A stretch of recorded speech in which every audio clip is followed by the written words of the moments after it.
actual experience and the techniques of learning is fantastic. I've learned so much in the last 3 days. It's amazing. Routine. Mae. We're like plant mewn ysgol, dysgu. Fi'n gwybod lot mwy nawr a fi'n abod tym bach o new stuff and how to put things together, the sentence and stuff, which is nice. Fi'n brysur pob amser and to come to Forest and just ymlacio and chill out and grow a beard, it's been lovely. Mae Mel yn bendigedig. She's starting to think in Welsh now, which is amazing. You can see it, and it's inspired us a lot to kind of get into it. Lembit is very conscientious, and he studies it really. He goes home, he goes back to his pod, and he studies it. Helen obviously has struggled because she came into this blank with no experience of Welsh language, and to see her today. I like swimming. Dwi'n hoffi nofio. Just getting a few words and getting a few sentences and working it out in her head. It's brilliant. Dwi'n mynd I fynd I chwarae golf gyda Tiger i'r Ibiza heno ac dwi'n dynnu'n mynd i'r ennill ar y pencampwriaeth byd mawr hefyd. I think it's a part of my brain that I haven't used for a long time, just learning. I quite like that sensation, so I'm going to keep it up and my new hobby. It's my New Year's resolution, so I better keep it up, don't I?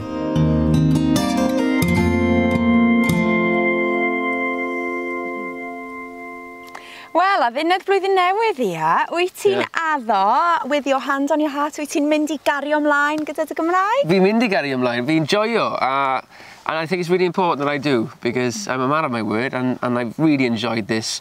The actual learning bit, the fun and the drinking and all that type of stuff has been brilliant too. But I've really enjoyed that part of my brain being exercised. A ti wedi wneud ffrindiau newydd, Yes. a dych chi'n byw yn agos at eich gilydd yn Llundain, so gallwch chi gyfarfod I ymarfer, a gallai Be silly for us not to, wouldn't it? Yn union. Silly for us not to. Yn union, felly ardderchog. Ti'n gobeithio canu heno? Nawn ni weld, ynddo Gareth? Weld yn y man, ia, da ni wedi clywed Elin yn canu wrth gwrs, ond da ni wedi cael deuawd arall I ddechrau ganu ar lan y môr, felly dewch ni gael dewis. Dwi'n siŵr bydda pawb adra yn falch iawn o gael glywed Sophie yn canu. Sophie, der yma. A dwi'n ganu ar lan y môr efo Sophie Matt. Dyna di yma. Surprise! Un munud. Dyna ni, Matt a Sophie ar lan y môr.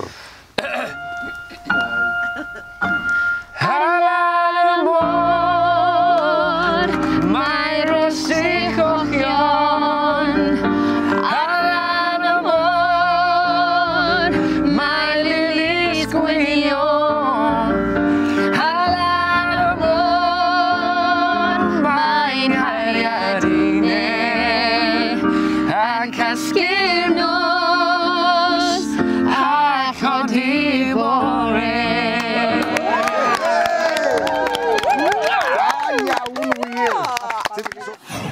At y triawd nesa, felly ar lan y môr am yr eildro, felly'r tro yma, gawn ni Colin.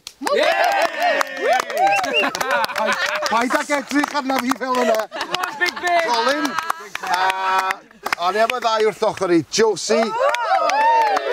A Rhys. Der yma. Dyma ni ar y llwyfan, ar lan y môr, Rhys, Josie a Colin. Ar lan y môr, mae'r yswch cochion.